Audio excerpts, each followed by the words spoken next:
भाविकांचं श्रद्धास्थान असलेल्या मुंबईतल्या प्रसिद्ध सिद्धिविनायक मंदिराच्या विश्वस्तांनी काही दिवसांपूर्वी निर्णय घेतला वस्त्रसंहिता लागू करण्याचा।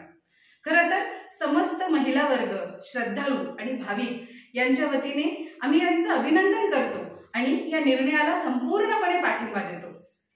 पण याच्या पुढे जाऊन सांगावंसं वाटतं, मुंबईचे ॲडव्होकेट गुणरत्न सदावर्ते यांची कन्या झेन सदावर्ते यांनी महिला आयोगाकडे तक्रार केली।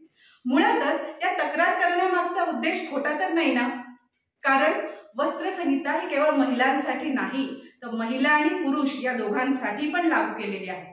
मग हा खोटा प्रचार कशासाठी केला जातोय?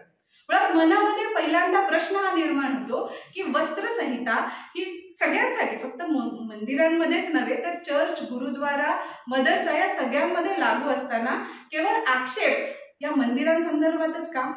एवढंच नाही, मुंबईसारख्या दमट वातावरण असलेल्या ठिकाणामध्ये हायकोर्टामध्ये सर्व वकिलांना गरम काळा कोट घालावा लागतो, त्यांच्या स्वतःच्या वडिलांना सुद्धा घालावा लागत असेल तर याच्याबद्दल कधी तक्रार करावीशी वाटलीये? शाळेमध्ये आपण जातो, डॉक्टरकडे, हॉस्पिटलमध्ये, ICU मध्ये जातो तेव्हा सुद्धा नियम असतात, ते तर आपण पाहतो ना।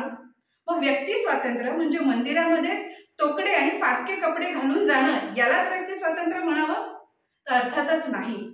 एवढ्यावरच नाहीये तर मद्रास हायकोर्टाने 1 जानेवारी 2016 रोजी निर्णय दिलेला आहे की मंदिरामध्ये सात्विक पोशाख घालून जाणं आवश्यक आहे आणि तामिळनाडू राज्यामध्ये हे लागू सुद्धा झालेलं आहे। याबद्दल काय म्हणणार?